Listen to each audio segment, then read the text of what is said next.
가지고 보다 보면 결국 책을 사게 만드는 본격 책 읽기 독서 권장 방송 책 읽어주는 기자 둘 그리고 서점 주인 네 분.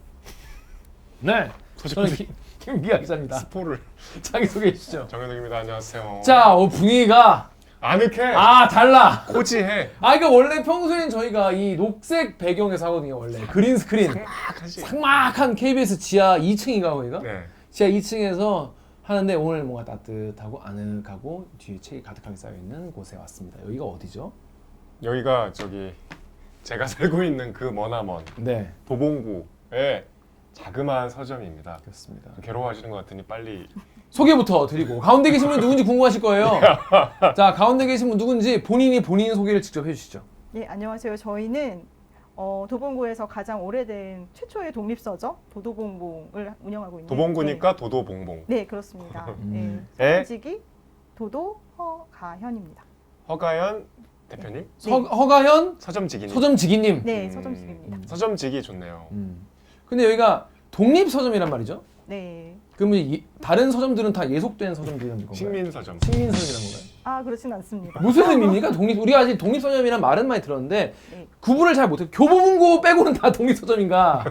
뭔가 몰라 우리가. 어떤 뜻입니까 이게 기본적으로? 대부분의 서점들은 새로운 책들을 한꺼번에 다 입고를 받는데 저희는 사실 서점들이 굉장히 독립 서점들은 보시면 아시겠지만 사이즈가 굉장히 작아요.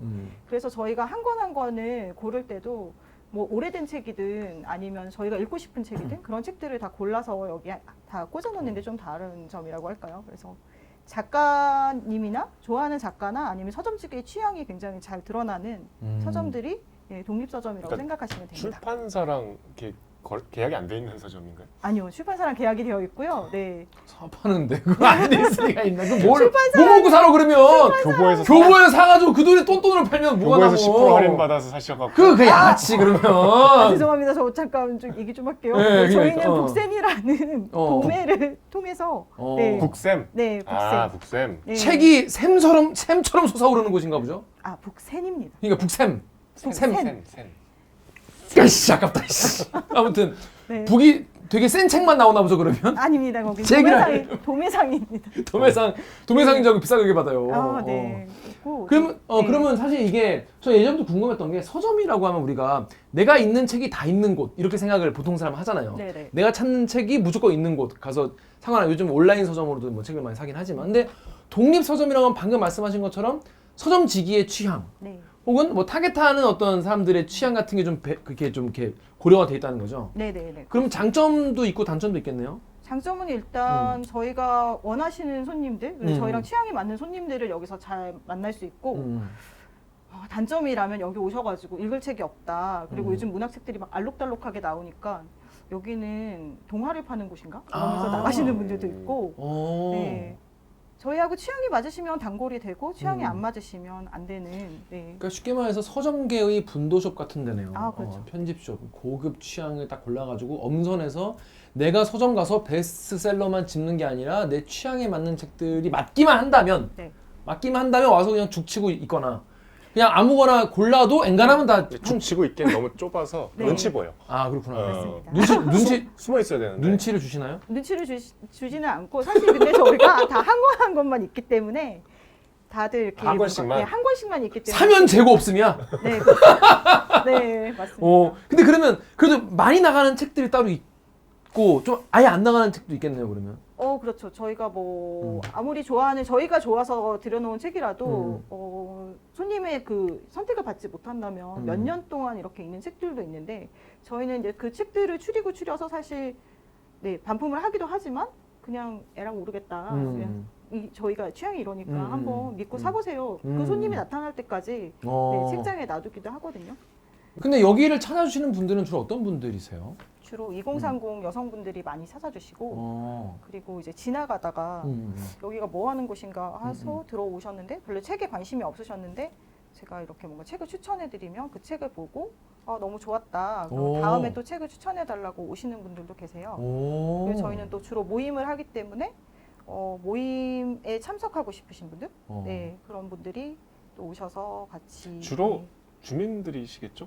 거의 다 주민들이신데 네. 영등포구에서 여기로 오시지? 오시기도 합니다. 왜냐하면 그래요? 기획이 좋거나 아니면 만나 뵙고 싶은 작가님을 굉장히 적은 인원으로 같이 작가와의 만날 수 있으니까. 만남도 하나요? 네네. 좋네 그런 게 있으면. 제가 듣기로는 최은영 작가도 여기서 뭐 하셨다고. 네. 왜왜 난 몰랐지? 왜 나한테 말 안 해줬지? 최은영 작가 별로 안 좋아하시나 보죠? 내가? 최영 작가님이 저를? 아니 본인을. 아 내가? 그럴 수 있지. 왜냐면 보니까 이렇게 공간이 좁으니까 오히려 어. 좋아하는 작가는 진짜 여기 그러니까 그렇죠. 네. 할수 있는. 그런 기회가 사실 많지 않죠. 그러면 그거 어떻게 알아요? 그 소식을? 저희 인스타그램을 보시고 도도봉봉 인스타그램에 네. 도도홍보 인스타 주소가 뭡니까? 그냥 샵 도도봉봉 한글로 치시면 나옵니다. 네. 근데 저는 동네 주민으로 조금 불만인 게 음. 여기가 금토일만 해요. 너무 게으르신 거 아닌가요? 그렇습니다. 저희가 원래 원래 게으릅니다. 주 5일을 열었었는데 네. 네, 주 5일을 열다 보니까 난방비가 더 많이 들어가지고 난방비가 아이고. 많이 든다. 난방비가 더 많이 나온다. 요즘에 네. 여기 그럼 난방을 뭘로 하나요? 전기로 하나요? 가스로 하나요? 전기로 하죠. 물론 전기로. 지금. 네. 전기 요금이 많이 나와서 네. 그렇구나. 그래 사실 이게 돈이 막 돈방석에 안 드는 그런 그 일은 아니죠. 절대 아니고. 지금 언제부터 하셨다? 제일 오래됐다 그랬는데 도봉구에서. 네, 저희가 2017년 7월 12일부터 그럼 왜 이렇게 고난의 행군을 계속 하시는 건가요? 제가 원래 왜 한숨 쉬어? 왜? 휴지 좀 갖고 와라. 제가 원래 글쓰기를 같이 하게 되면서 만났던 친구가 같이 지금 동업을 하고 있는 봉봉이라는 친구인데 도도가 있고 봉봉이 있고. 예, 제가 도도고 그 친구가 음. 봉봉인데 그 친구가 이제 다 이렇게 말씀드려도 되나요? 네. 네, 업종이 기자다 보니까 어. 하고 있는 업이 기자다 보니까 이제 여러 군데를 많이 취재를 다니면서 어. 네. 이제 독립서점이라는 거 알게 됐는데 음. 우리 동네에는 왜 그런 공간이 없나 아. 그러면서 여기를 차라리 글쓰기 교실보다는 서점으로 만들어 보자. 아 처음에는 글쓰기 교실로 시작했었던 거예요? 네네네. 오. 제가 원래 전공이 글 쓰는 거여가지고. 네. 그뭐 이렇게 문학? 네네. 문창과. 문창. 그게 생각이 안 나는데 문예 창작 그쪽 저는 아니 극작가입니다. 극작가. 네네. 그렇구나. 더 배고픈 걸. 네. 점점 쪽으로. 그러면 본인이 지금 여기 이 우리 서점에서 내가 한 권을 추천을 해준다면 한 권을 우리 취향은 이거다. 그리고 꼭 도도봉봉에 오지 않더라도 지금 저희 이제 시청자분들은 굉장히 저희 책을 같이 보시면서 책을 열심히 읽는 분들이 많이 계시거든요. 네. 그래서 한 권을 골라준다면 요 책 추천한다라는 게 있다면 서점지기 추천책 하나 받아가야죠. 하나 받아가야죠. 네. 하나 권으시면 하나 받아가시는데 엄청난 책이 될 것 같아요. 왜냐하면 지금 이 책이 절판이 됐어요. 어머나. 2016년에 나왔는데, 네. 그럼 어떻게 해요? 왜 절판됐어요? 어떻게 봐요? 여기서는 도도봉봉에 오라는 건가? 도도봉에 와야만 살 수 있나?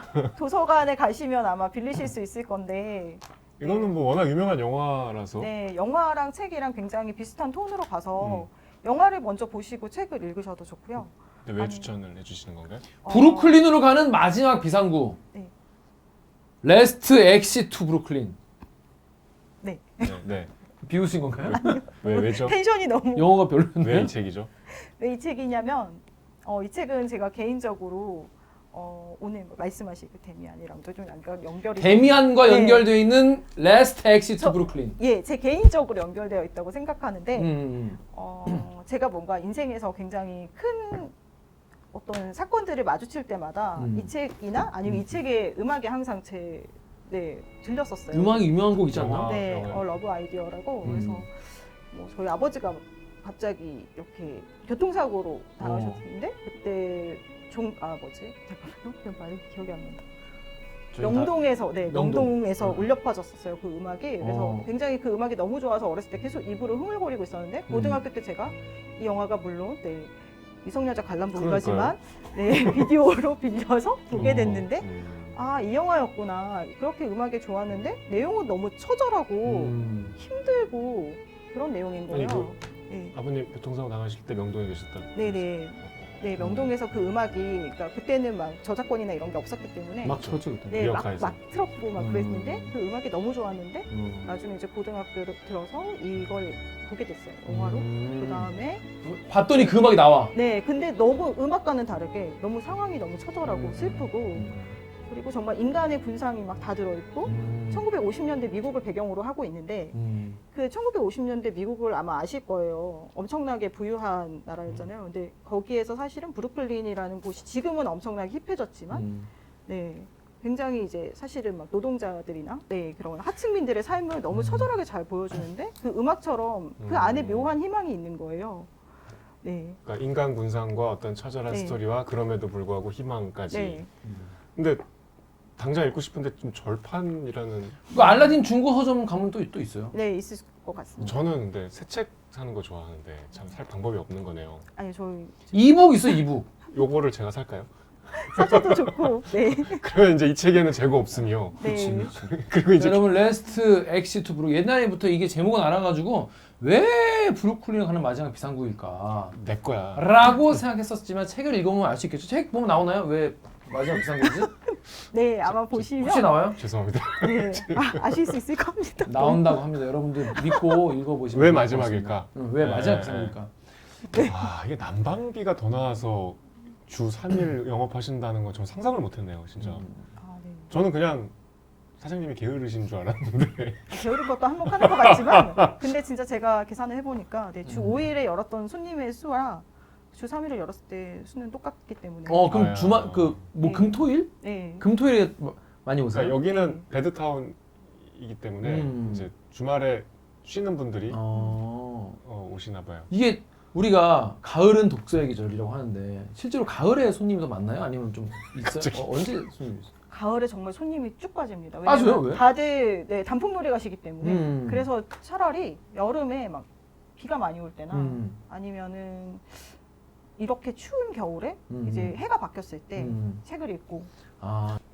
저는 그리고 뭐 저는 그냥 혼자 생각만 하는 건데 뭔가 종 다양성 차원에서도 우리가 그러니까 대형 서점에서 추천해주는 책은 뭔가 야로가 있을 수 있거든요. 네. 약간 뭔가 출판사의 거대 출판사의 어떤 야로, 자본의 어떤 자본의 장난질, 네. 뭐 작가 밀어주기, 아 실제로 그런 게 있어요. 아 그래요? 네. 난 없는 줄 알았는데. 있어. 있다고 합니다. 아니 그 뭐 이를테면 작가가 그 인터뷰나 책 공부 안 하기로 유명하거든요. 근데 교보 가서 그 사인회는 하잖아. 그게 약간 그런 거대 출판사와 거대 서점과의 그 커넥션은 분명히 있어요. 그게 나쁘다고 할 수는 없지만. 근데 이제 그와 달리 진정성 있는 책 선택과 또 이렇게 책에 대한 이야기를 나눌 수 있는 곳이니까. 그러니까 뭔가 보석 같은 책이 숨겨져 있는 네. 상황이라면은 그걸 발견하기에는 독립 서점이 더 좋다. 저는 그런 이유 때문에 꼭 필요하지 않나 이런 생각이 들어요. 그리고 또 하나만 더 얘기하자면 네. 마음껏 하셔도 됩니다. 네, 도봉구에서 이렇게 활동하시는 작가님이나 예술가들이 저희 서점에 자주 이렇게 사랑방처럼 오시는데 그런 분들하고도 뭐 이렇게 인사를 하거나 교류를 하시기에도 그런 분들이 멀리 있는 게 아니라 다 가까이 여기 오면 다 주변- 있네요. 이분은 매일 집에서 교류해요. 쓸데없는 얘기. 자, 그래서 여러분도 주변에 이런 독립 서점이 있다면 지나가다가 약간 좀 저런데 나는 가면 안 되는 것 같아 이런 생각이 들 때도 있거든요. 그럴 수 있어, 진짜. 너무 약간 아기자기하고 팬시하고 약간 나 같은 사람이 들어가도 되나 이런 생각이 들 때가 있어요. 근데 그런 생각하지 마시고 언제 문을 열면은 서점지기들이 반가워하신다. 좀 친절하게 맞아주세요. 저 굉장히 어떻게 오셨어요? 굉장히 친절하기로 유명. 원래 다른 서점지기 영업 끝났어요. 네. 이러지 마시고.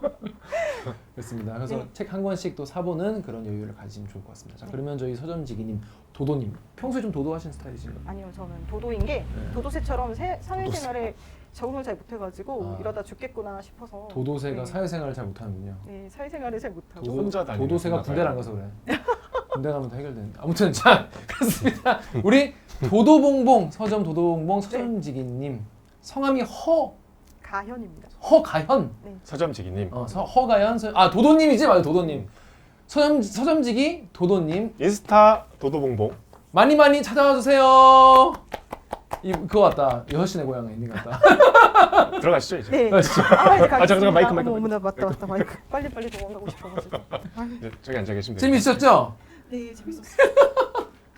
저희가 지난주에, 그러니까 지지난주죠? 그러니까 작년에 저희가 마지막으로 봤던 책이 룰루 밀러의 물고기는 존재하지 않는다. 사실은 왜 어류는 없는가, 존재하지 않는가. 화이 휘시 도니그시스. 화이. 자, 댓글 먼저 소개시켜 드릴게요. FAF1808님이 대들기 구독하고 나서 처음으로 방송 전에 책 구입 사가서 다 읽은 책이다. 전반 3분의 1은 좀 심심했는데 이후에는 읽지 않고는 견디기 어려울 정도로 반전 넘치는 전개 덕분에 앉는 자리에 다 읽었다. 거의 뭐 광고 문구네요. 제가 하는 일도 이분 과학자시네. 본인이 과학자셔서 지금이라도 조던과 비슷하게 생각하고 판단한 적이 없었는지 돌아보게 됐고 과학적 근거와 지식이라는 이름으로 포장된 오만이라는 것이 한 끗 차이로 우생학 같은 무서운 신념으로 돌변할 수 있다는 점이 자기는 소름 돋았다고 합니다. 그리고 막바지에는 인생에 대해 여러모로 생각하는 내용 나오는데 책 다 읽고는 망치로 얻어맞은 것처럼 멍하니 있었습니다. 김기화 기자님 말처럼 올해 책 중에 한 권 꼽으라면 난 이 책이다. 저랑 똑같은 그런 감상평 남겨주셨어요. 예. 그다음에 유저 바이 땡땡땡님이 평소 과학책은 믿고 거르고 종이책만 집착하던 제가 이 책을 전자책으로 이거는 두 원칙을 위배했네요. 그렇죠. 두 원칙을 동시에 위배한 거르던 과학책과 종이책 이북으로 보셨대요. 네. 인간은 원래 곧잘 틀리잖아 하고 본인이 가르치고 내가 그려왔던 인생은 아니지만 내가 원하는 인생이었던 걸까요? 거기 나오잖아. 이 책은 아무 정보 없이 끝까지 읽으라고 하던데 의도치 않게 성공했습니다. 그러니까. 기자님들 덕분에 버린 책도 다시 보게 되네요. 그러니까 이거 좋은 거. 우리 서로 가라앉지 않도록 띄워주는 작은 그물망이 되어 보아요. 2022년도 기자님들로부터 번진 따뜻함이 그만하자. 저희가 이런 오물 그리고 이런 거 굉장히 수줍어해요. 자, 통치공조림이 노물고기 노물고기 3분의 2까지 꾸역꾸역 읽다가 어느 지점을 지나면서 입 벌리고 후루룩 인간은 너무 거만합니다. 거만하고 오만하다. 와 근데 김기아 기자님 책 읽으시는 게 굉장히 입체적이고 신선하고 재밌게 읽으시는 것 같아요. 부럽. 그랬나? 다음 MMM님이 책도 좋고 두 기자의 감상평도 좋고 좋으셨다. 우수 안에는 우리는 티끌 같은 우리지만 나름 규칙과 질서 안에 살아가고 있다.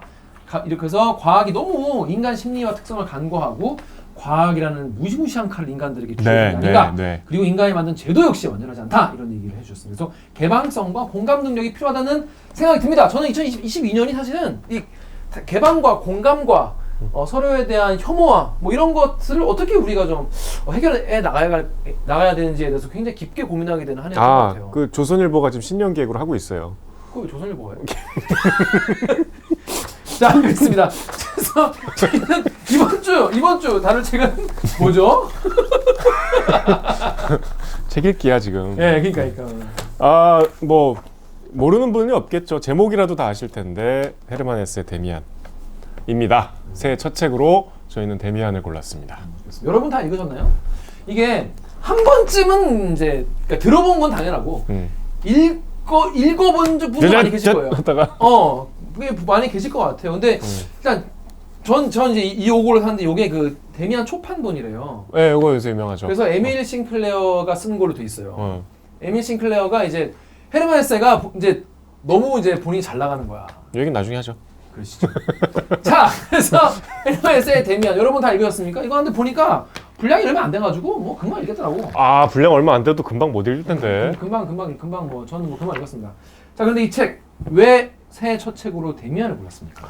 새해 첫 책이 좀 그냥 하면 안 될 것 같아서 고민을 사실 오래 했는데 일단 우리가 동급생 했잖아요. 그쵸. 동급생 할 때 데미안하고 비교해서 읽으시면 좋겠다 했는데 그때 저도 데미안을 오랜만에 다시 읽고 싶었고 새해 뭔가 시작하는 책으로 새해 첫 책이 큰 의미가 굳이 부여하면 뭔가 새로운 시작, 뭐가 새로운 결심 그런 얘기 많이 하는데 이거만큼 거기에 부합하는 책이 없다고 봐요 저는. 자, 헤르만 헤세의 데미안 옛날에 읽으셨던 분도 계실 거고 이름은 들었는데 뭔 내용인지 모르는 분도 계실 거고 데미안이 뭔가 모르는 분도 계신데 일단 무슨 내용인지 정리해 드리자. 1분 만에 무슨 내용인지 정리해 드립니다. 가실까요? 가시죠. 시작.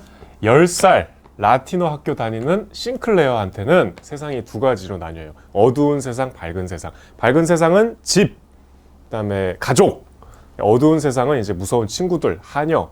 어두운 세상에 호기심이 있었는데 그때 마침 비행 청소년 크레머한테 걸려갖고 얘한테 잘 보이려고 자기가 도둑질했다는 거짓말을 하는데 크레머가 그거를 약점 잡아서 이제 계속 뭘 시켜요. 그래서 어두운 세상의 맛을 보게 되고 지극히 고통스러운 자기의 세상이 깨진 거지. 근데 그때 마침 데미안이라는 친구가 전학을 와서 어떤 방법인지 알 수 없지만 크레머를 정리해줘.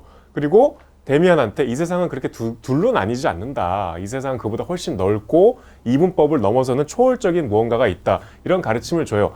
데미안과 헤어진 뒤에도 막 방황도 하고 짝사랑도 하고 하는데 계속 데미안을 그리워하고 그 가르침을 되새기다가 결국 데미안과 닮아가는 이야기입니다. 자, 어땠습니까 데미안? 저는 데미안이 좀 제가 선정을 했다시피 인생책 중에 하나예요. 좋아하는 책이에요. 책 중에 하나다. 저는 어땠을 것 같습니까? 아 나는 읽으면서 계속 조마조마해갖고 이거 이거 김 기자. 왜냐면 저는 제가 데미안을 처음 읽은 게 고등학생 때였는데 그때 너무 이상했어. 내가 이거 물어보고 싶은 그게 있는데 그치. 왜 친구 엄마를 좋아하고 그래? 친구 미친이라지. 이게 약간 장르가 성장 소설이랬는데 이 뒷부분으로 가니까 약간 난 그게 지금 근데 불안해. 데미안에 관한 해설서나 뭐 비평 같은 걸 찾아보시면 그 부분이 안 나와요 잘. 자기도 자신 없는 거야. 아니 그 안 건드려 이번에 아예. 에바 부인 안 건드려? 그래서 제가 몇 번을 시도했다가 이거 누구한테 좀 명쾌하게 설명을 들었으면 좋겠다 그런 생각을 하다가 늘 말았는데 그 부분이 또 읽기가 힘들거든요. 헤르만 헤스가 본인이 뭐 얘기한 건 없어요? 그 당시에 평론가들, 그 당시 기자들은 그걸 안 물어봤나? 에바 부인 얘기는 없어요. 아이 뭐. 못 찾았어 제가 없는 건지. 그 당시에 기자들도 이게 질문을 똑바로 안 했구만. 하여튼 저는 김기화 기자가 썩 좋지 않게 봤을 거다라고 예상했습니다. 근데 약간 제가 매번 이러니까 저 일부러 저러나 싶을 수도 있겠지만은 개쩔었어요? 저는 개쩔었어요. 왜 개쩔었냐? 동급생도 그렇지만은 저는 내 인생에 크로머 같은 친구도 있었거든. 있지 보통은. 그리고 데미안 같은 친구도 있었어요. 물론 데미안 정도는 아니지만은 좀 자꾸 이게 이입하면서 보게 됐고 이 싱클리어가 사실 지금 보면 아무것도 아닌 일, 그냥 자기 거짓말에서 시작된 그냥 이렇게 코 걸린 그런 이렇게 약점 잡힌 그런 거. 코낀. 코낀. 어린 시절에 아무것도 아닌데 지금 보면 아무것도 아닌데 그것 때문에 정말 자살까지 생각하고. 정말 나는 정말 쓰레기야. 나는 사탄의 그랬던 경험이 그럴 수 있죠. 저도 있거든요. 저도 있어요. 있었고 그걸 또 데미안 같은 친구가 해결해줬어 실제로. 근데 그 부분은 좋아요. 그 부분은 읽기가 쉬워요. 쉬워. 근데 이게 뒤로 가면서 에바 부인 나오면서 에바 부인 직전에 막 혼자서 그림 그리고 그러니까 이 책이 약간 두 가지 그 층위로 나눠져 있잖아요. 정신적인 꿈의 영역과 현실의 영역으로 나눠져 있는데 그 꿈의 영역이 뒤에 가면 좀 분량이 많아지면서 독서가 더 힘들어지고 굉장히 관념적으로 흘러가기 때문에 김 기자는 그런 걸 좀 일상성이 떨어지는 이야기, 특히 약간 좀 이게 아무래도 20세기 초 소설이니까 좀 오그라드는 이야기 이게 좀 싫어하거든. 근데 전 피스토리우스랑 둘이 논쟁하는 게 되게 재밌었어요. 피스토리우스가 매력적이죠. 난 피스토리우스라는 캐릭터를 아니 오히려 피스토리우스가 어떻게 살아왔는지가 좀 자네 오르간 아나? 외전으로 좀 나왔으면 좋겠다. 외전. 왜냐면 스피노프. 왜냐면 삶 자체가 굉장히 힙한 사람이야. 부유한 목사의 아들이고 가만히 그대로 아빠 따라 신학대학 가면 그 당시에 목사가 되게 좋은 직업이었으니까 목사 하면서 이렇게 설교 다니면서 폼 잡고 할 수 있었는데 오르간이 좋아요. 요거는 이제 미리 설명을 드려야 되는 게 독일은 특히 20세기 초중반까지는 완전히 기독교 국가여서 목사가 최고 엘리트예요. 그러니까 목사가 되기 위해서 이 나라에서 보는 시험을 봐야 돼요. 그 헤르만 헤세의 대표작 중에 수레바퀴 아래서 있잖아요. 제가 그걸 이번에 가을에 출장 가면서 봤거든요. 그동안 그걸 못 봐서. 제가 비행기에서 너무 그 충격 받아갖고 그 주인공이 나중에 스포하지 마. 자를 거야 이거. 헤르만 헤세 스포를 헤르만 헤세 스포죠. 그 자기 얘기예요. 그러니까 입시 지옥 얘기야. 자기가 그 총망받는 중학생 때, 그러니까 그 도봉구에서 한 명 들어가는 신학교에 들어가는 거야. 근데 그러니까 막 온 마을 사람들 엘리트들이 배웅해 주는 거야 기차역에서. 그렇게 플란 걸리고 우리 마을의 자랑. 도봉의 자랑. 그렇지. 합격 이렇게. 근데 결국은 그 학교에서 적응 못하고 쫓겨나요. 아이고. 그래서 다시 이제 동네로 돌아와서 그냥 육체 노동. 그러니까 얼마나 이제 본인이 그 주변의 시선이 괴롭겠어. 그러다가 이제 술 마시다가 결국은 비슷하네. 그러니까 그런 약간 당시의 분위기가 목사는 최고 엘리트고 이 학교에서 기독교 교육을 엄격하게 받는 시대였어요. 그러니까 여기 계속 지금 무슨 이 아프락사스 얘기가 충격적인 이유가 태어나서부터 계속 성경 공부하고 그러니까 우리랑 지금 달라요. 교회를 그냥 갈 사람 가고 이게 아니라 교회 성경이 제1교과서였던 시대였어요. 그러니까 여기 보면은 헤르만 헤세라는 작가분이 좀 책을 잘 썼다 싶은 게 지금 읽어도 앞에 빌드업 잘 돼 있어. 헤르만 헤세 좀 쓴다. 좀 쓰네. 좀 치네 이분 싶었던 게 앞에서부터 빌드업이 되게 잘 돼 있어요. 그러니까 이게 지금 대한민국에 사는 KBS 기자가 읽어도 그 주인공의 그 절박함과 왜 목사가 어떤 직업이길래 이렇게 하는 건지 그때 오르간 치는 사람이 어떤 직업 받았는지 이런 게 굉장히 잘 이해될 정도로 굉장히 빌드업을 탄탄하게 해놔가지고 저도 보면 되게 이해하기가 쉬웠어요. 뭐 스토리를 좀 따라가면서 네, 얘기하죠. 네, 따라 일단 얘기하죠. 아까 말씀드린 대로 처음에는 이제 그러니까 이게 싱클레어라는 소년의 10살부터 20살까지 얘긴데요. 10살 때부터 시작을 하는데 굉장히 그 마을의 부잣집 아들이었나 봐요.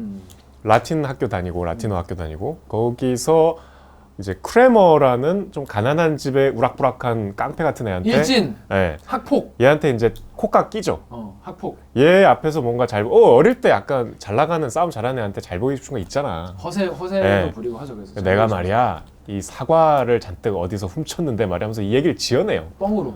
근데 이 노련한 크레머가 그걸로 얘를 완전히 사로잡죠. 너 이거 그럼 가서 내가 신고한다잉. 신고하면은 2마르크 준다는데 그러면 너 나 이거 신고하지 마? 신고하지 말아줘. 그럼 네가 2마르크를 줘. 나는 어쩔 수 없어. 난 너처럼 부잣집이 아니야. 되게 비즈니스 하듯이 말을 해. 우락부락하게 막 이렇게 윽박지르는 게 아니라 이게 경제적으로 난 이게 필요한데 넌 부잣집이니까 안 그래도 되지만 너 이거 2마르크 정도는 너한테 돈도 아니지 않냐. 근데 이 2마르크가 당신 큰 돈이었는지 얘가 이제 그때부터 그 밝은 세계에 살던 싱클레어가 밝은 세계가 깨지죠. 내가 2마르크를 가져오려면 못된 짓을 해야 되니까. 그러니까 지금 내가 가늠해 보니까 한 2, 30만 원 정도 되는 돈인 것 같아. 지금 내가 왜냐면 저금통을 깼더니 65페니인 거잖아요. 겨우 나온 게. 그래서 근데 그것 때문에 애가 나는 저는 그 부분 묘사가 그렇지. 너무 재밌고 너무 흥미롭고 약간 지금의 참교육 같은 부분 아니에요? 아니 그 얘기 아니야. 그게 무슨 얘기냐면 내가 허세를 부리려고 그러니까 어둠의 세계 그러니까 여기서 빛과 어둠의 세계로 나눠져 있다. 엄마 아버지 그리고 우리 누나들이 사는 세계는 뭐 법과 규칙과 아름다움과 깨끗함과 이런 세계고 이렇게 범죄 뭐 그런 좀 어둠의 세계인데 크로마가 자기를 그쪽으로 끌려고 크레머가 그쪽에 끌고 가는 거지. 내가 너 도둑질 했나는데 나보고 2마크를 갖고 와라. 내가 사실 거짓말로 한 건데 이거를 내가 신에게 내가 맹세하고 나 진짜다 이렇게 얘기를 해버려. 근데 그 당시에는 신에게 맹세하고라는 말이 굉장히 그거 어겼다가는 인간 쓰레기 되는 세상이 안 되는 거죠. 막 허세를 부리다 보니 그까지 나온 거야. 그러니까 이제 얘가 그때부터 2마르크는 한꺼번에 못 구하니까 그러니까. 요만큼 갖고 가서 이제 저 다음 나머지는 구해 올게 그래갖고 막 또 뭐 어디 가서 훔쳐오고 그럼 훔쳐온 거를 또 새로운 협박의 도구로 삼아서 너 이거 저거 해 하고 완전 노예가 되는데 김 기자 말대로 저도 그런 경험이 있어서 그 노예가 됐다는 게 아니고 그 자기 밝은 세계가 깨지면 되게 무섭고 고독해요. 나 혼자 있는 것 같아 세상에. 그 제가 무슨 생각이 드냐면 이게 어릴 때 보니까 이게 헤르만세가 나이 42살에 쓴 거던데. 40살. 40살에 쓴 거던데. 10살의 마음을 어떻게 생각하냐면 한순간 어릴 때는 나는 내일 어떻게 될까 하는 걱정보다 내 앞길이 점점 내리막이다 끝내 암흑으로 빠질 것 같다는 끔찍한 확신에 몸이 떨렸다. 이제는 나는 절실히 느꼈다. 이번 잘못이 계속 다른 잘못으로 이어질 거라고.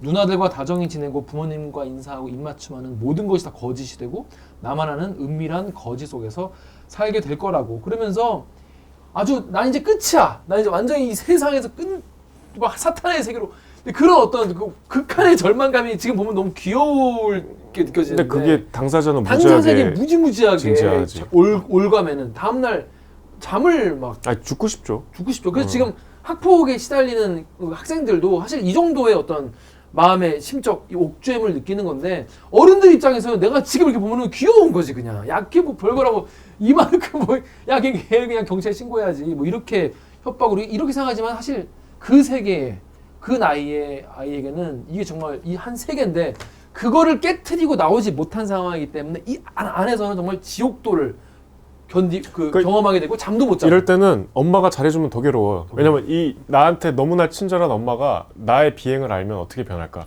나한테 얼마나 실망할까? 나 너무 재밌었던 게 뭐냐면 아빠가 내가 이제 이런 큰 이 범죄를 내가 저지른 거랑 마찬가지잖아. 이 마르크를 내가 어떻게 구해야 돼? 이러고 있는데 아빠가 나한테 불러가지고 나 신발 젖은 거 가지고 혼내. 그럼 혼나면서 웃어. 지금 뭐라 하냐면 아빠를 비웃는 거지. 그의 무지. 내가 아버지보다 더 우월하구나. 그의 무지가 경멸스러웠다. 젖은 신발 따위야 야단치는 그가 한심하기 짝이 없다. 당신은 아무것도 몰라.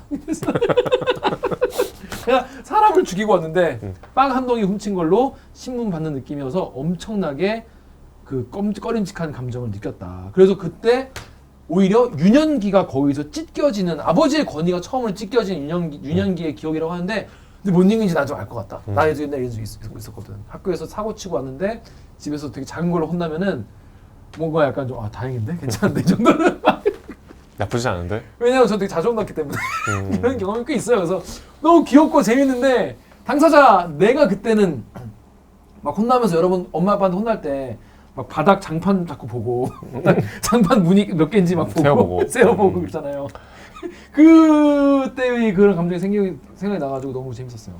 자, 그때 이제 데미안이 등장하는데 전학을 와요. 근데 이제 나이는 좀 많고 일단 외모부터 좀 압도적인 게 있어요. 덩치도 크고. 이게 뭐 외모를 묘사하는 대목은 거의 인간이 아니에요.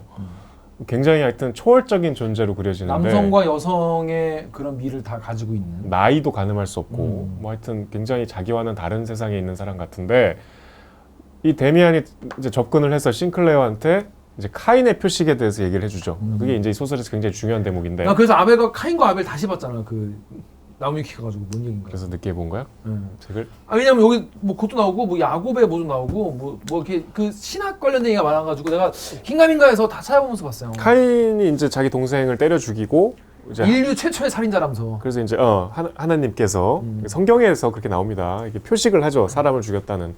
근데 이제 데미안의 해석은 그 표식이 그게 아니고 이거는 뭔가 뛰어난 사람들의 징표다. 뭔가 좀 독특하고 다른 세계관을 가진 사람. 이 기독교적 세계관을 초월할 수 있는 능력을 가진 사람. 긍정적으로 해석을 하는데 그게 당시에는 굉장히 이단이잖아요. 그치, 완전 이단이지. 그래서 이제 이 데미안이 싱클레어가 정신적인 굉장히 충격을 받고 그 와중에 또 괴로워하고 있는 이 싱클레어의 내면을 꿰뚫고 너 지금 크레머가 괴롭히고 있지? 그래서 그 과정은 안 나오는데 그 다음 날부터 크레머가 자기한테 안 오는 거야. 나 그거 너무 궁금해. 그거 뭐 어떻게 했길래? 멈춰! 이거 한 거 아니야? 멈춰! 내가 너무 멈춰야겠다. KBS에서 이거 멈춰 하면 학폭이 사라지는 거니까. 뭐 접했을지 아니면 뭐 돈으로 회유를 했는지 하여튼 그냥 싱클레어를 보면은 이렇게 왔던 길도 돌아가는 엄청 괴롭히던 일진, 학교 일진 나에게 이 마르크를 내놔라고 하고 그거를 계속 다 줬는데도 계속 붙잡아가지고 너 이거 어떻게 구했니? 사실은 뭐 엄마 뭐 누구 돈 훔쳤어. 그럼 그거 갖고 또 잡아가지고 그러니까 또 괴롭히고. 휘파람 소리를 호출하잖아. 그럼 내가 막 이게 하여튼 휘파람 소리 들으면 가다가도 휘파람 소리 듣고 철렁 내려왔는데 그게 안 들리는 거야. 그리고 나를 봐도 다시 도망가고 도대체 무슨 짓을 했길래 어떤 조치를 취하셨길래 데미안님께서 그렇게 됐어요. 근데 전 이 부분에서 되게 재밌었던 게 거기서 데미안한테 그럼 고맙다고 해야 할 거 아니야. 고맙다고 안 하지. 왜냐면 나의 치부를 알아버렸잖아. 그것도 그렇지만 여기서 이 대목이 나오는데 전 이 대목이 되게 공감이 갔어요. 왜냐면 부모님한테는 그 얘기를 다 털어놔. 이러해서 이런 일이 있어. 용서를 구하죠. 용서를 구해요. 근데 이게 자기 저금통에서 돈 뺀 것도 그렇게 잘못인가? 그러니까 그거 갖고 이제 과하게. 난 그걸 그러니까 여기 얘기 나오긴 해. 내 저금통이긴 하지만 훔친 거다 이런 얘기 나오거든. 내 계좌에서 내 돈 가져가는 거 아닌가? 그래도 훔친 거다. 근데 되게 헤르만 헤세 글 좀 치더라고. 얘기돼. 근데 나는 분명히 데미안에게 의지해서 속마음을 전부 털어놓았을 건데 원래는. 근데 하지만 데미안을 택하지 않은 건 그 당시 나의 상식적인 사고에서는 데미안이 좀 이상하고 수상쩍었기 때문이기도 하지만 더 솔직하게 말하면 두려웠다. 데미안은 아마 부모님이 요구하는 것 이상을 훨씬 더 많은 것을 나에게 요구했을 것이다. 설득과 경고, 조롱과 풍자로 나를 더 자립적인 인간으로 만들려고 애썼을 것이다. 그게 두려워서 데미안한테 말 안 한 거야. 지금 난 알고 있다. 인간이 자기 자신을 향해 나아가는 일보다 더 하기 싫은 일은 없다는 것을. 저는 이 소설에서 이 대목이 난 제일 뭐랄까 와닿았어요. 이게 사실 사람이 두렵거든. 그러니까 내가 누군가에게 야, 연홍아, 넌 더 할 수 있어. 나는 하기 귀찮은데. 할 수 있어. 하기 귀찮은데 귀찮고 하는 것도 무섭고 두렵고. 일어나, 넌 조선의 희망이야. 넌 할 수 있어. 그러면 그게 더 부담스럽고 더 싫고 거기로 날 채찍질 해가는 게 옳기 때문에 내가 그걸 저항할 수 없으니까 더 싫고 부담스럽고 그런 마음이었던 것 같아요. 자, 너무 그러니까 공감이 됐어요. 이게 이 소설의 제일 중요한 문장이 두 개인데 시작할 때 일단 여기 시작할 때 맨 앞에 나와요. 오로지 내 안에서 저절로 우러나오는 것에 따라 살아가려고 했을 뿐이다. 그것이 어째도 그리 어려웠을까? 나한테 충실한 삶이 왜 이렇게 어려울까? 내 내면의 목소리. 그 얘기야. 이거 하나랑 그다음에 데미안 하면 제일 유명한 문장 그 뭐 새는 아래서 뭐 그 두 개가 이 소설을 관통하는 두 문장인데 여기까지가 이제 이 첫 문장. 처음으로 이 싱클레어가 이 당시에 그 기독교적인 그 세계관을 주입했던 그 환경에서 데미안이랑 걸출한 정체를 알 수 없는 친구를 만나서 그게 아니고, 그러니까 데미안이 그러잖아요. 이게 선악을 구분하는 것 자체가 이 신이 불완전하다는 거다. 그치. 왜냐하면 지금 이 나이가 10살인데 벌써 그러나? 성적인 이제 정체성을 찾고 있을 텐데 그게 굉장히 죄악시 되는 분위기였으니까 이게 우리 인생에서 굉장히 중요한 부분인데 그거를 죄악시하는 신이 과연 완전한 신이냐? 그러니까 정확히는 이렇게 얘기하죠. 그러니까 원래 이 생명을 만들어낸 것이 하나님이라면 그 생명을 만드는 행위를 죄악시하는 것도 과연 하나님이 맞냐? 이렇게 얘기를 하죠. 그러니까 모순이 있다는 거죠. 이 논리 그러니까 자체에. 선악이 있다면 이 하나님이 선악을 다 포용을 하든가 아니면 악 쪽도 우리가 중요하게 다뤄야 된다. 이런 대단히 파격적이고 그 충격적인 당시로는 파격적이지만 이야기를 싱클레어한테 해갖고 애가 놀래죠. 놀래는 게 이제 저는 이 소설의 한 절반 정도라고 봐요. 이게 분량상으로는 이게 한 3분의 1밖에 안 되는데 여기밖에 안 돼.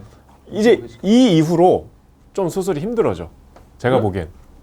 왜 힘들지? 그러니까 독서가 이제 재미가 좀 떨어져요. 난 이 되게 뒤부터. 재밌던데. 그 다음에 예수님 옆에 그 매달린 도둑에 대한 이야기가 나오는데 네. 그 얘기도 좀 되게 재밌었어요. 그러니까 여러분도 아시죠? 예수님이 이제 그 십자가에 못 박히신 상태에서 양옆에 도둑이 둘이 이렇게 매달렸는데 한 명은 회개합니다. 예수님 제가 이제 하나님의 자식으로 살겠습니다라고 하고 한 명은 회개를 안 해. 안 하는데 이제 성경 공부할 때는 회개한 애는 이제 괜찮다 이렇게 끝까지 안 하는 저 아버지 진짜 나쁜 놈 저거. 나쁜 놈 이렇게 이제 교육을 한다는 거죠. 근데 불교도 좀 그런 게 있거든요. 그 죽기 전에 이제 이렇게 손가락으로 사람 죽이고 손가락으로 이렇게 목걸이 만든 살인자가 있어요. 그 살인자가 마지막에 이제 부처님한테 이제 회개하고 그래서 제바달단가 이름을 붙여가지고 부처님 제자로 들어오는 그런 일화도 있는데 끝까지 마지막에 회개하는 게 좋다는 얘기인데 데미안은 그렇게 얘기하지 않죠. 데미안 입장에서는 의리가 없는 새끼다. 그 새끼는. 왜냐하면 내가 도둑으로 쭉 살았으면은 도둑으로서 자기가 이유가 있어야 산 거 아니야. 그 이유가 있을 것이고 자기가 그렇게 살았으면은 그거에 대해서 이 지조 있게 얘기를 밀고 가지. 갑자기 막판에 그렇게 회개한다고 굉장히 비겁한 거 아니냐. 자기가 숭배하던 악마에 대한 의리를 지킨 거죠. 그렇지.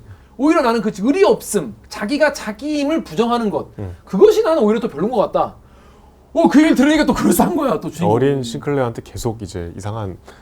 여러분은 그런 경우 없습니까? 저는 중학교, 고등학교 때 그러니까 이 정도 수준 높은 건 아니지만은 이런 그 철학적인 논쟁을 지금보다 훨씬 많이 했던 것 같아요. 친한 친구들이랑. 사춘기 때 그럴 수 있죠. 사춘기 때 괜히 누구 하나 이런 거 읽고 오면은 막 아는 척하고 막 그러면서 어쩌고 하고 싶지. 그러다가 이제 꼭 우리 때는 어떻게 논쟁이 끝났냐면은 어차피 노스트라다무스가 99년에 이제 다 끝난다고 했으니까 다 필요 없다. 그러면 그런가 이러면서 이제 집에 갔죠. 무의미하다 이런 거 했죠. 거기까지가 이제 약간 데미안과의 유년기고 이제 헤어져요 둘이 이제 진학을 하게 되고. 근데 싱클레어는 어쨌든 데미안으로부터 그런 세계관의 붕괴를 경험했잖아. 그리고 나 자신의 내면의 귀를 기울이는 그런 욕구도 생겼고. 근데 거기에 대해서 이제 얘가 충분치 않은 공부가 경험이 그 상태로 이제 상급학교 진학해갖고 이게 뭔가 하여튼 지금의 이 분위기는 못마땅한데 내가 또 딱히 내가 뭘 데미안 같은 확고한 철학도 없고 이래갖고 얘가 어린 나이에 술에 빠지죠. 그렇죠. 요 얘기하기 전에 제가 요 대목 읽고 내가 편집해서 앞에 붙일게요. 네. 뭐라고 하냐, 데미안이 뭐라고 하냐면 이거 너무 재밌더라고. 싱클레어 뭔가 이상한 점이 있어. 야, 그 얘기 다시 읽어봐. 이상하지 않아? 두 명의 도둑 말이야. 이게 명백히 추악한 잘못을 저지른 자가 갑자기 회개하면서 후회의 눈물을 흘리다니. 아니 무덤 코앞에서 하는 그따위 회개가 무슨 소용이야, 안 그래? 이거는 그냥 선교하려고 감성적으로 떠드는 거짓 선교에 불과해. 설교야. 만약에 내가 두 도둑 가운데 한 명을 친구로 선택한다면 적어도 신뢰가 있는 상대를 뽑겠어. 눈물 짜며 징징거리는 개동자 말고. 다른 도둑이야말로 사나이다고 개성 있는 사람이야. 그의 처지에서 듣기 좋은 유혹인 회개를 거들떠보지도 않고 마지막까지 자신에게 충실하게 그동안 꽉 잡아온 악마의 손을 비겁하게 놓지 않았잖아. 그런 내세울 개성이 있어. 특별한 사람들은 대개 성서 속에서 손해를 보지. 아마 그도 카인의 후예일 거야. 그지? 이 말이 지금까지 앞에서 너도 사실은 카인의 후예다. 싱클레어한테. 너도 이마에 표식이 있다. 나도 표식이 있다. 그러니까 우리는 성서 속에서 그냥 평온하고 안온하게 살아가는 그런 사람들이 아니라 뭔가 혁명적이고 다른 이야기를 자기를 찾아서 해내는 그런 사람들의 같은 종족이다. 우리는 그게 카인의 후예다. 이런 얘기를 한 거죠. 그렇죠. 카인의 후예라는 게 거창한 게 아니고 이런 기독교적 세계관으로부터 좀 탈피해서 내가 하고 싶은 거, 내가 어떤 욕망을 갖고 있는지에 충실한. 그러니까 여기서 좀 파격적인 얘기는 남한텐 죄가 되더라도 나한테 죄가 안 될 수 있다는 얘기를 하잖아요. 이게 왜냐면 내 기준과 그의 기준이 다르니까. 그렇죠. 근데 이게 이제 우리 철학사에서 보는 칸트랑 좀 다른 얘기죠. 칸트는 우리의 기준이 다 도덕률에 맞게 형성이 된다고 하시는데 뭐 아무튼 그래서 그런 얘기 하죠. 우리는 그러니까 이게 그 싱클레어한테 한 얘기. 아니 그러면 이쪽 세계도 이쪽 세계고 이쪽 세계도 이쪽 세계인데 왜 우리는 빛과 뭐 계율과 이쪽만 인정을 하냐? 그러지 아니라 그렇게 인위적으로 분리한 절반만 인정할 게 아니야. 우리는 신에게 예배하는 동안 동시에 악마에게도 예배를 해야 돼. 그래야 옳아. 그게 안 된다면 너 스스로 악마까지 품어내는 그런 신을 만들어서 세상에서 자연스럽게 일어나는 일들 앞에서 눈 감아버리지 않도록 해야 돼. 이렇게 굉장히 강하게 얘기를 합니다. 어렸을 땐 이게 굉장히 충격적으로 다가왔을 거예요. 근데 이제 싱클레어가 좀 뼈 때리는 질문을 하죠. 그렇죠. 그러면 뭐 사람 죽여도 되냐? 그랬더니 싸우지 않는 거지. 그랬더니 이제 우리 이 문제는 다음에 또 얘기해보자. 막혔어. 이야기를 오늘 전부 끝낼 수 있는 건 아니야. 하면서 데미안도 이제 그럼 다음 기회에 바이바이 이러고 방에 가서 이씨 새끼. 컸네. 야, 너 많이 컸다. 이랬을 수 있죠. 물론 뒤에 설명하고 있어요. 뭐 이렇게 얘기하는데 아니 아무튼. 뭐. 그래서 이제 갔는데 김나지움에 간 거죠. 김나지움 고등학교예요, 우리로 거기서 치면. 이제 또 이제 노는 친구를 만나지. 자, 이제 김나지움으로 진학해서 아까 말씀드린 대로 뭔가 새로운 깨달음은 얻었는데 데미안으로부터 내가 충격적인 이야기는 들어서 내 세계관이 붕괴가 됐지만 내공이 안 쌓인 상태여서 방황을 하고 세상을 저주하는 방법이 술에 빠져요. 그것도 그러니까 이게 약간 이거 그랬을 때 그렇죠. 있었어요? 네, 고등학생 때 그랬죠. 고등학교 고2 때. 술 많이 먹었어요? 네, 고2 때. 뭐 씨발 미친 거 아니야 진짜? 고2 때 많이 술 어디서 먹었어. 먹었어? 누가 줬어? 그때 이제 친구 중에 좀 사근 애가 항상 사온 애가 있었어. 엄마 아빠 봐도 돼? 혼나는 거 아니야 오늘? 아니 뭐 고2 때 내가 많이 넘었는데 뭐. 야, 난 고2 때 술 안 먹었다. 이거 근데 완전 이제 반을 까줬구만 이거. 지금 생각하면 웃긴 게 그 술 잔뜩 먹어도 집에 오면은 숨길 수 있다고 생각했는데 그 뭐 알 거 아니야 엄마 아빠가 다. 맞습니다. 지금 생각하면 좀 아찔하지. 안 혼났어요? 혼나진 않았어. 근데 한 소리 듣긴 했어. 아니 뭐 그냥 이제 묻고 넘어가신 것 같아. 대인 배시네 두 분 다. 뭐 하여튼 뭐 그 싱클레어가 그랬어요. 네. 근데 이제 이렇게 젊을 때 술을 먹고는 이제 자기 혐오에 빠지죠.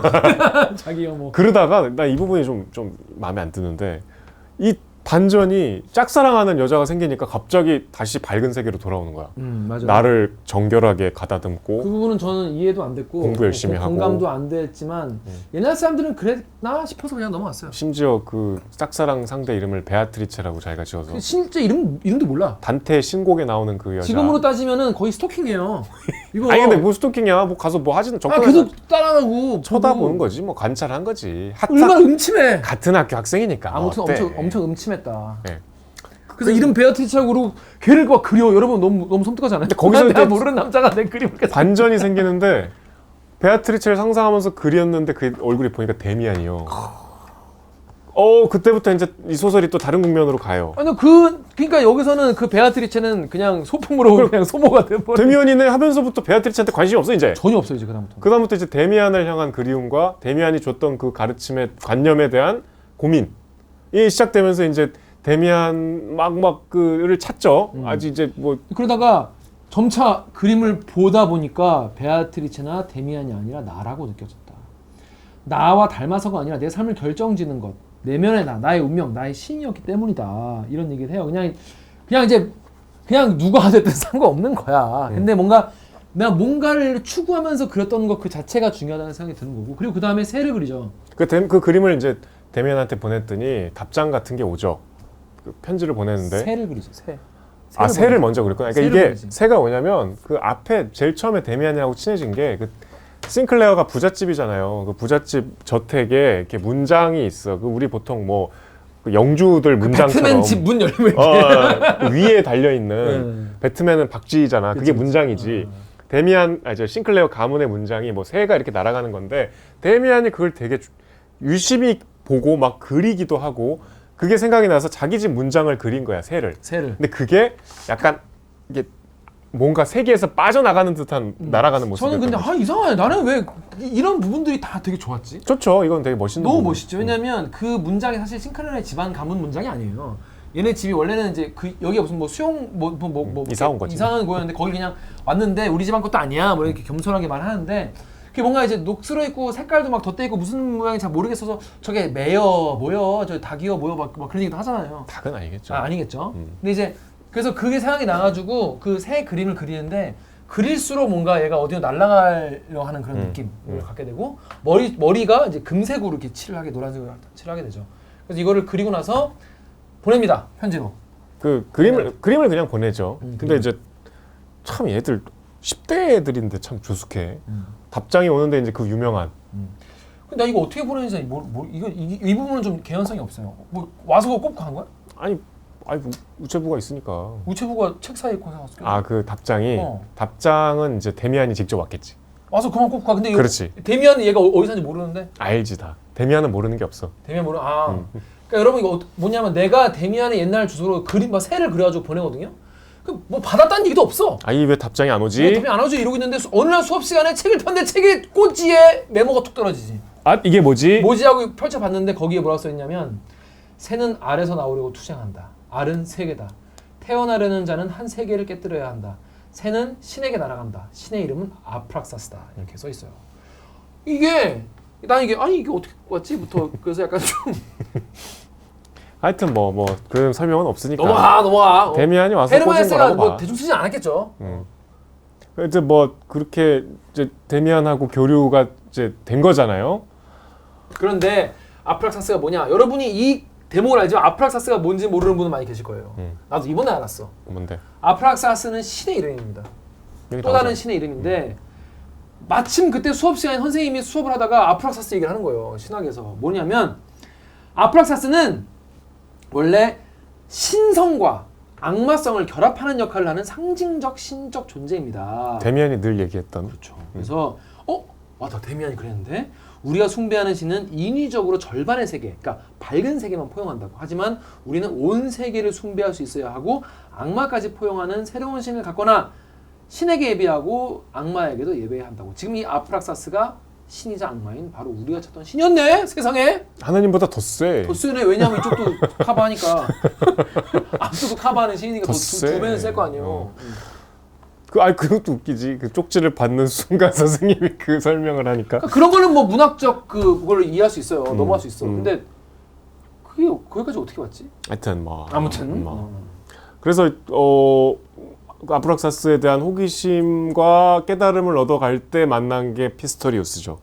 네. 데미안은 이 후반부에 나와요, 다시.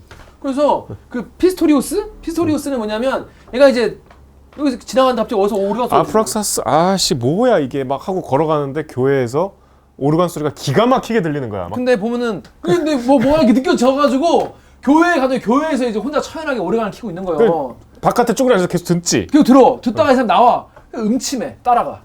보니까 기본적으로 헤르메스가 되게 음침한 인물이야. 본인 자전적인 소리거든.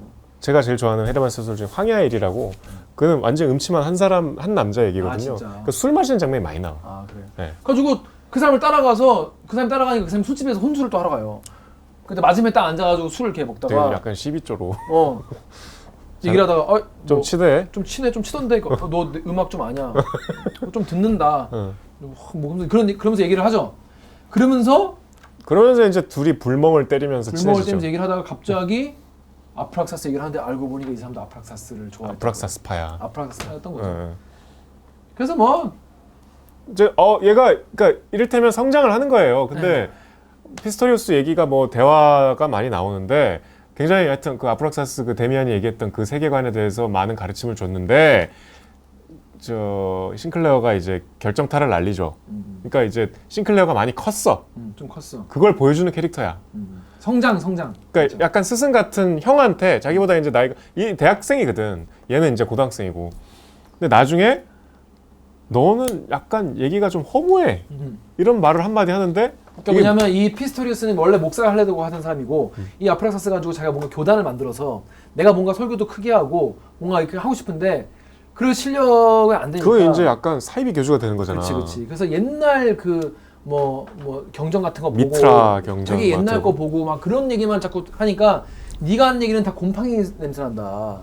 실제로 네가 하는 게 뭐가 있냐 이런 식으로 팩폭을 해버리니까 피스토리우스가 사실 맞아 이러면서 완전 싱클레어의 말은 제가 보기에는 이게 무슨 종교를 그렇다 만들자는 얘기가 아니잖냐.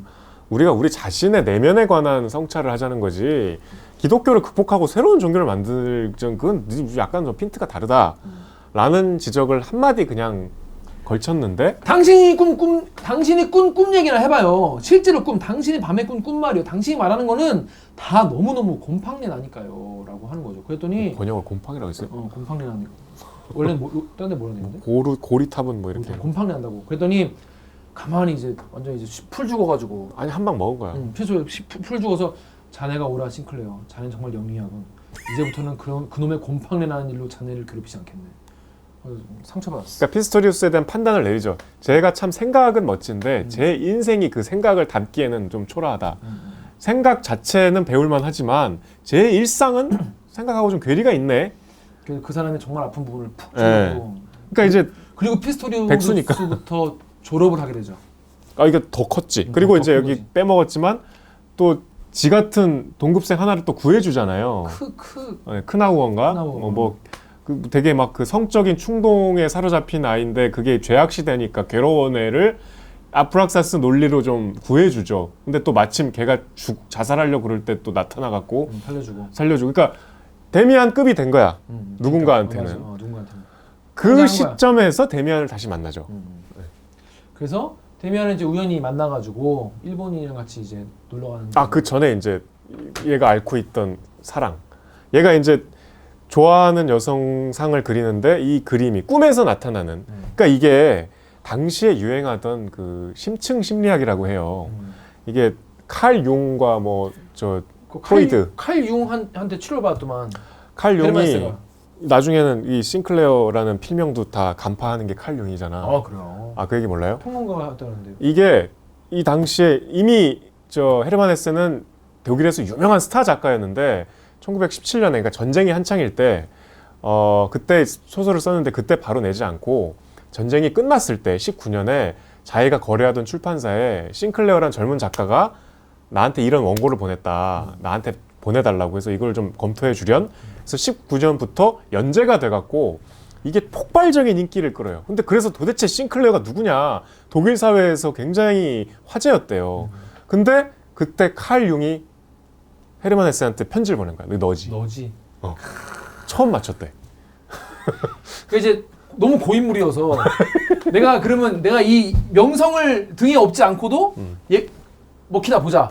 그런 욕망도 있었을 수 있는데 이제 어떤 비평을 보면은 헤세는 어쨌든 40대 기성세대가 돼버렸는데 자기는 이게 1차 대전에 참전했던 젊은 사람들한테 읽히고 싶은 거야.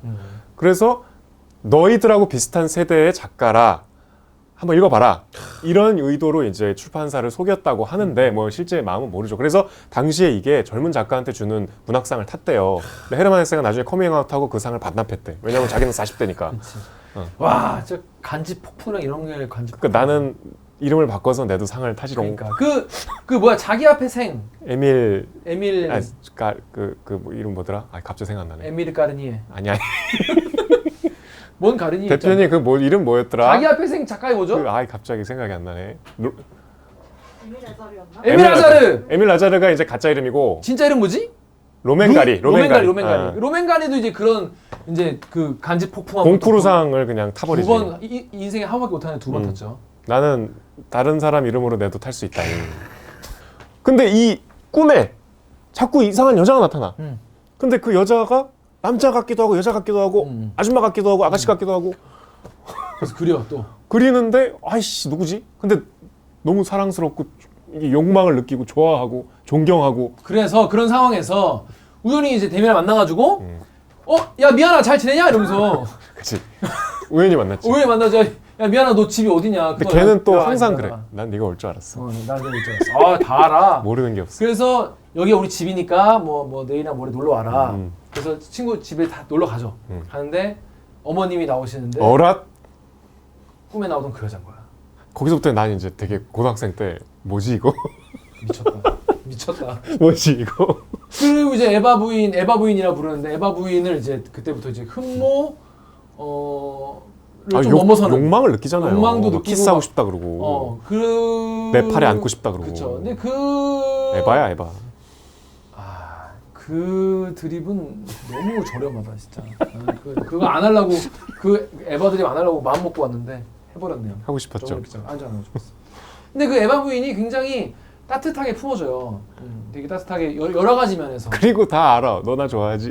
너나 좋아하지. 그럼 나 계속 데미안이 얼마 안 되는데. 그러니까 그 데미안한테 쳐 맞을 거 아니야. 그러니까 내 친구가 우리 엄마 좋아하는 거잖아. 그러니까. 약간 좀 소설 이상해졌어. 그래갖고 저는 그게 힘들었어요. 그 보면서 이제 아닙니다. 이 얘기는 뭐. 아니 근데 실제로 뭐 좀 약간 뭐 그 있잖아 교류가 키스도 하잖아. 마지막에.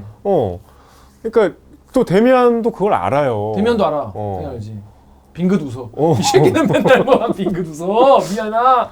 근데 이제 이 부분이 소설 마지막 한 20페이지예요. 완전 끝부분이야. 그래서 그때 이제 1차 대전이 발발하거든요. 그래서 그걸 이제 그 전에 뭐 얘기를 하는 게 이제 그 전쟁이 나기 전에 그러니까 그 에바 부인, 그 친구 엄마가 딱 그 집을 소개시켜줬는데 자기가 보낸 새 그림이 액자에서 마루에 딱 있어. 그러니까 데미안 집에 딱 갔더니 내가 보냈던 그림이 딱 걸려. 너무 감동적이지. 너무 감동적이죠. 내가 좋아하는 존경하는 친구가. 그리고 이제 에바 부인, 그러니까 그 막스 데미안의 어머님이 너무 따뜻하게 받아주고 그리고 정말 따뜻한 멘트를 많이 해줘요. 그래서 제가 꿈에 대한 이야기를 하는데 자신의 꿈을 발견해야 해요. 그러면 길을 한층 쉬워져요. 하지만 영원히 계속되는 꿈은 없어요. 계속 새로운 꿈으로 교체되죠. 그러니까 어떤 꿈에도 집착하면 안 돼요. 라고 말하니까 이분이 되게 애가 마음이 놓이는 거예요. 저는 이 부분에 되게 좋았던 게 우리가 여러분 꿈이 뭡니까? 이렇게 얘기하면은 막 어렵고 대단한 걸 생각하잖아요. 그리고 그걸 못 이루면은 뭐 인생이 망한 것 같고 막 패배감 느끼고 그런데 그렇게 생각할 필요가 없다. 새로운 꿈으로 교체를 하면 되고 그거에 대해서 자기가 그래야 내가 길이 보인다는 얘기인데 저는 보면서 계속 그런 위로를 되게 에바 부인이 많이 해줘가지고 그 약간 지금 처세술 뭐 책처럼 남들의 기준에 휘둘리지 말고 그 얘기야. 세상의 어떤 욕망에 뭐 이렇게 너무 연연하지 말고 네가 하고 싶은 거 해라. 네 마음속에 네가 진짜 뭐 하고 싶은지 솔직해지려고 노력해라. 그게 카인의 후예다. 그게 카인의 후예고 그게 세상을 바꾼다. 사실은 심플한 메시지죠. 근데 뭐라고 하냐면 전 이 부분이 되게 좋았던 게 뭐냐면 누구든 자신의 이상이 위협받을 때면은 오히려 믿을 수 없이 대단한 성취를 기꺼이 해내지. 아마도 위험하고 불길한 성장의 움직임이 문을 두드릴 때는 아무도 사실 사람들은 반응하지 않아. 그때 거기로 기꺼이 달려가는 소수의 사람이 바로 우리인 거야. 그걸 위해 우리는 표식을 달고 있으니까. 공포, 증오를 일으켜서 인류를 전원해서 위험스러운 광야로 내온 카인처럼 말이야.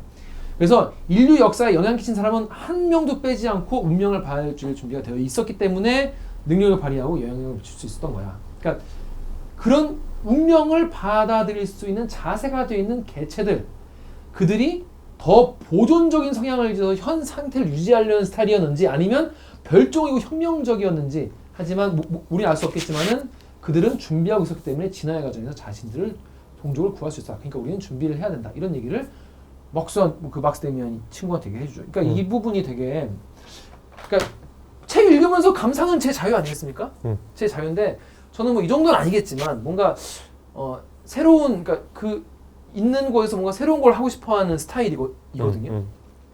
사람으로서 되게 굉장히 많이 위로를 받았고 전 이런 류의 책을 볼 때마다 2006년, 5년 때의 제가 떠올라요. 그때 친구랑 술을 먹었는데 친구 자취방에서 지금도 그 친구랑 연락을 하는데 그 친구는 지금 미국 갔는데 둘이 이제 소주를 먹는데 소주를 먹으면서 돈이 없으니까 둘 다 가난해가지고 녹차 티백이죠, 현미 녹차. 그거를 뜨거운 물에 해가지고 녹차 티백을 안주로 해서 소주를 먹었어. 아, 그거 그렇게 먹어야 되냐? 진짜 가난. 그렇게 해서 먹었어. 녹차를 마셔라 그냥. 돈이 한 푼도 없어서. 그래가지고 녹차 티백에 그걸 또 씹어 먹고 그랬단 말이야. 그런데 그때 친구한테 얘기했어요. 친구한테 야 누구야? 나는 한 번 사는 인생이니까 내가 나로 살 이유가 있을 거면은 좀 나는 내가 하고 싶은 걸 하고 좀 독특한 걸 하고 새로운 걸. 데미안도 알겠는데. 살고 싶다. 왜냐면 내가 그렇게 살지 않으면 내가 굳이 나일 필요가 없지 않겠냐. 남들하고 똑같이 살 거면은 굳이 내가 나일 필요가 없지 않겠냐. 이렇게 얘기를 했는데 친구가 아니야 기화야. 어차피 한 번 사는 인생이기 때문에 더 안정적으로 위험 없이 살아야지. 그러니까 그렇게 살면 안 되고 취업 안정적인 취업을 해서 가정을 꾸리고 그렇게 살아야 돼. 그래서 벌어졌구나. 그래서 그 둘이 되게 근데 서로를 되게 그때 존중하고 아 그래 네 말도 맞다 네 말도 맞다 그렇게 이제 얘기를 하고 그때 이제 그날 밤이 전 되게 평생 기억에 남거든요. 그리고 그 친구는 결국 이제 SK 들어가서 지금 잘 살고 있어요. 애 셋 낳고 살고 있어요. 저는 아직도 이제 미혼이잖아요. 어떤 삶이 더 행복한 삶인지 모르겠지만은 아마 그때부터 나는 그렇게 살기로 마음 먹었던 것 같고 그거에 대한 뭐가 더 나에게 맞는 삶인가를 생각했던 것 같고 42살 먹고 데미안을 읽으면서 그거에 대한 되게 옛날 사람이 수십 년 전 책이지만은 또 이렇게 위로를 받는 그런 게 되는 것 같아요. 그 끝에 가면은 이 인간에 대한 이런 이 진단들이 당시 유럽 상황을 얘기한 거구나 라는 게 나오거든요. 그래서 정말 이게 상상하지 못했던 대사륙이 일어나면서 데미안이 먼저 장교로 참전을 하고 그 다음에 이제 그 다음 해 1915년이겠죠. 1차 대전이 14년부터 18년이니까 14년 7월인가에 먼저 참전을 하고 다음해 3월에 이제 싱클레어가 참전을 했다가 굉장히 문학적으로 표현되지만 폭탄에 이제 맞아서 부상을 당하고 누워 있는데 옆에 데미안이 이제 누워 있고 그 데미안이 이제 입을 맞추면서 둘이 약간 포개져요. 그러면서 이제 자기가 데미안으로 살아가는 데미안이 곧 나다. 내 내면은 데미안과 다름이 없다. 그런 이제 결말로 끝이 나는데 저는 이번에 5번째 정도 읽었는데 이번에 처음으로 그런 생각이 들었어요. 아, 데미안은 결국은 존재하지 않는 인간이 아니었을까? 이 소설에서 우리 영화에서 봤던 파이트 클럽 같이 다른 초자아가 아니었을까? 그런 설정이라면 에바 부인이 좀 이해가 돼. 그게 친구 엄마가 아닌 거잖아. 그냥 여자인 거야? 네. 저는 그렇게 해석할 수도 있다는 생각을 처음 해봤는데 물론 평론계의 파장을 일으키는 그러니까 데미안은 이 싱클레어의 고민인 거죠. 싱클레어의 어떤 무의식, 아까 얘기했던 잠재의식, 셀프에 해당하는 그런 것과의 싸움이어서 결국은 그 셀프의 어떤 초월적인 사고를 받아들이면서 성장하면서 끝나는 게 아닐까. 결국 자신과의 투쟁이 아니었을까 저는 그렇게 생각해요. 그럴 수도 있고 여기 보면은 꼬마라고 부르잖아요 마지막에. 꼬마야. 꼬마야. 그러니까 데미안이 싱클레어를. 싱클레어한테 꼬마 싱클레어 들어봐 이러면서 얘기를 하는데 이거 마지막 문장이 전 너무너무 이 멘트 전 너무너무 위로가 되고 너무 좋았는데 이건 스포니까 읽진 않겠습니다. 아무튼 이 포인트에서 꼬마 싱클레어라고 하는 거 보니까 본인은 싱클레어고 다 큰 싱클레어가 어른 싱클레어가 그럴 수 있죠. 그동안 이제 본인을 이제 그렇게 케어해주는 그런 느낌. 그러니까 우리가 이제 사주 보면 등 뒤에 조상님이 뭐 3분 계시네요 이렇게 하잖아요. 재벌집 막내 아들이네. 그 재벌집 막내 아들 같은 거죠. 다시 돌아온 근데 재벌집 막내 아들은 실물로 이제 갔던 거고 조상신 같은 거 조상신 뭐 6대조 할아버지가 뒤에 서 계시는데 그분이 잘 도와준다. 그런 6대조 싱클레어가 서 있는 거야? 6대조 싱클레어 서 있는 그런 거 아니었을까? 제사를 이제 뭐 6대 봉사, 5대 봉사 하면 와 지켜주시니까. 아무튼 그런 내용이었던 것 같은데 저는 개인적으로 그러니까 제가 아마 겉핥기로 대충 읽어서 그런 걸 수도 있겠지만 전 되게 재밌고 굉장히 위로도 많이 받고 굉장히 흥미진진하게 읽었어요. 저는 아주 재밌게 읽어서 그러니까 왜 데미안 하는지 이해가 왜 됐어요. 데미안 하는지 알겠고 저는 이거 읽으면서 그런 생각 들었어요. 사실 제가 제일 좋아하는 소설 예전에 이제 69이라고 하지 않았습니까? 69나 또 동급생도 되게 좋았거든요. 그리고 이것도 너무 좋은 거야. 자 그러면 동급생하고 이거하고 뭐가 좋아요? 우리 그때 얘기했잖아. 동급생은 감히 데미안에 비교할 바는 아니죠. 동급생은 그러니까 같은 성장 소설이고 같은 이제 독일인데. 동급생은 식스센스 같은 그런 영화라면은 이거는 대부 같은 그런. 이게 이제 이건 1차 대전 배경이고 이제 동급생은 2차 대전이어서 뭐 시간적으로 차이가 좀 있었는데. 근데 이거는 외전을 많이 좀 있었으면 좋았겠다. 깊이가 다르죠. 깊이가 달라서. 깊이가 다르고. 데미안은 저는 이번에 처음 봤는데, 그러니까 내가 읽으면서 느꼈어. 내가 한 번도 안 봤구나. 근처에도 가지 않았구나. 처음 봤다. 처음 봤지만 재밌었다. 근데 보니까 데미안 읽기 힘들다는 분들이 많이 계시더라고요. 아니 이게 재밌지는 않아요. 이게 아까 말씀드린 대로 유년 시절이 끝나면은 급격히 재미가 없어져. 그래? 난 계속 재밌어. 난 이번에도 느꼈어. 저는 이거 여러 번 봤는데 사실 볼 때마다 막 재밌게 보진 않았어요. 아니면 내가 약간 그래서 아까 그 책 세 개 얘기했잖아요. 뭔가 성장 소설 내가 좋아하나 이런 생각. 뭐 그런 면이 있죠. 그래서 성장 소설 특집을 한번 나 혼자 해봐야겠다. 성장 소설 하면은 일단 제일 앞에 온 소설인 건 확실하죠. 데미안이. 성장. 그래서 여기서 보니까 에반게리온 좋아하시는 분 계세요? 에반게리온의 카오루가 이제 그 데미안을 그 모티브로 만든 애라는 얘기가 나옵니다. 아 그래? 있는데 뭐냐면 신지가 워낙 병신이잖아 애가. 나 에반게리온 안 봤어 몰라. 신지가 애가 완전 모자라는데 카오루라는 남자애가 와가지고. 싱클레어야 걔는? 그치 모자란. 카오루가 모자라는 신지가 싱클레어고. 그래서 보니까 그 얘기가 나오더라고요. 뭔가 그 이후로 뭔가 전학생이 와서 완전 그 비리비리한 주인공을 인도해주고 또 호련이 사라지고 그런 어떤 전학생 이 세계의 그런 캐릭터의 전형 처음으로 나온 그런 캐릭터라는 얘기도 있고 그래서 데미안으로부터 영감받은 얘기가 되게 많다. 그렇죠. 이런 얘기를 하더라고요. 그 아까 말씀드린 대로 싱클레어라는 가상의 인물을 처음에 헤르만 헤세가 만들어서 이거 싱클레어가 쓴 거예요 했어요. 자기 얘기예요. 헤르만 헤세는 이제 1차 대전 때 스위스에 살았거든요. 이주를 했는데 처음에는 본인도 참전을 하겠다고 나섰는데 뭐 시력이 안 좋은가 그래갖고 이제 총매국 전쟁터는 못 나가고 그 헤르만에서 사진 보면 이렇게 안경 쓰고 있잖아. 후방에서 포로들한테 이렇게 책들 그때는 포로한테도 책 대여를 해줬나 봐. 뭐 그런 관리를 진중문고 원래 있었지. 뭐 그런 포로한테 포로도 뭐 진중문고 그런 걸 하다가 이게 전쟁의 양상이 점점 독일의 탐욕으로 길어지고 이러니까 정부 비판적인 글을 막 썼대요. 근데 이제 나중에 독일 정부에서 너 조심해 이러니까 이제 싱클레어 이름으로 쓴 거예요. 보니까 2차 대전 때 전쟁에서 사망한 독일군들의 짐에서 가장 많이 발견된 맞아. 소설이 데미안이라고. 2차 대전. 2차 대전 때 데미안을 읽으면서 그냥 이게 얼마나 전쟁이 끔찍한 거야. 이거 읽으면서 그래 나 전쟁 끝나면은 그 새로운 나를 찾아서 가야지. 그래도 내가 하고 싶은 걸 해야지. 나치 군복 입고 나가는 건 좀 아니지. 어떻게 그러면 어떻게 나가라는데. 아무튼 그게 전쟁이 그거 읽고 그러니까 이걸 읽고 그 얘기를 들으니까 가슴 아프지. 그 독일 청년들도 사실은 자기 삶에서 하고 싶은 게 많이 있었을 거 아니에요. 그래서 너무 슬프더라고. 그러니까 이 책을 보면 사람을 죽이는 게 얼마나 큰 죄악인가가 사람 안에 다 들어가 있대잖아. 그래서 하여튼 헤르만 헤세는 요게 이제 말년 작품이라고 알고 계신 분들이 있는데 전혀 아니고 42살에 썼던 40대 때 쓴 거고 우리 뭐 한 거야? 그 다음에 이제 뭐 시타르타 뭐 유리알 유희 유리알 유희 봤어요? 유리알 유희는 안 봤어요. 나 유리알 유희 그 수업 때 읽으라고 그랬는데 엄청 두껍더라고. 헤르만 헤세 책이 그 헤르만 헤세 단편이 있어요. 단편은 의외로 되게 야하고 재밌어. 다 사랑 얘기야. 여기서 그럼 에바 부인을 넘어서는 그런 좀 있어요. 좋아요. 네. 좋아요. 다 이상하게 연애 얘기야. 그러니까 이게 사진의 이미지랑 좀 다른 것 같아. 그리고 정혁 기자도 이게 사진 이미지랑 달라요. 되게 좋아요. 그래서 그 혹시 헤르만 헤세 저도 뭐 헤르만 헤세 작품을 다 읽어본 건 아닌데 저는 개인적으로 제일 재밌게 본 거는 수레바퀴 아래서고 황야의 일이라는 작품도 참 좋았던 것 같고요. 그다음에 단편집은 의외로 야하다. 추천을 드립니다. 그렇습니다. 저는 굉장히 좋은 기회. 평생 내가 이번 기회 아니면 내가 데미안을 평생 읽고 있나 싶었는데 새해 첫 책으로 괜찮죠? 전 너무 좋았습니다. 여러분도 읽어보시고 고민하면서 읽게 되는 좀 그런 책이었어요. 그러니까 고리타분한 책이 전혀 아니죠. 나는 그 윤영기 이후에 재미 없어진다는 게 난 오히려 그러니까 윤영기대로 약간 그 학원물 느낌 있어서 또 참교육물 있어서 재밌고 그 다음에 이 뭐야 피스토리오스. 피스토리오스 아재랑 논쟁하고 그 얘기한 거 재밌고 난 다 재밌었어요 되게. 저는 사실 재미가 되게 중요하다고 생각하는데 책으로서 난 되게 재밌었어요. 다행이야.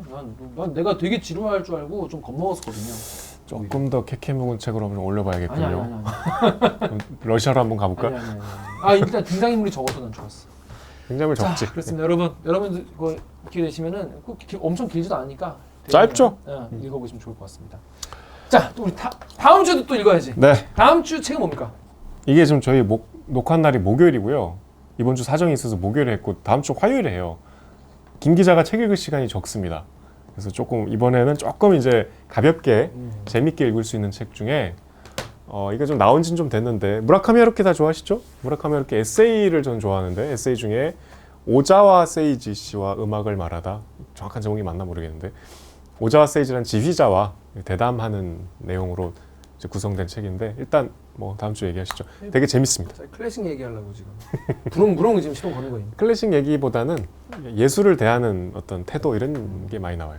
오자와 세이지와 시와 음악을 이야기하다. 재밌겠네요. 저도 사실 집에 한 작가께 제일 많은 거는 하루키 책이 제일 많거든요. 한 권씩은 다 있겠죠? 한 권이 아니라 책장 한쪽 한 칸이 다 하루키라서 이번에 그건 제가 아직 안 봤는데 이번 기회에 예. 보겠습니다. 그럼 다음 주에는 무라카미 하루키의 오자와 세이지로와 음악에 대해 뭐 제가 이거 뒤에 떼야 돼. 이거 되겠습니다. 그럼 저는 다음 주에 뵙겠습니다. 책 좀 봐. 안녕. 책 봐. 책 좀 봐. 고생하셨습니다. 빠밤. 사장님 죄송합니다. 너무 오래 했죠.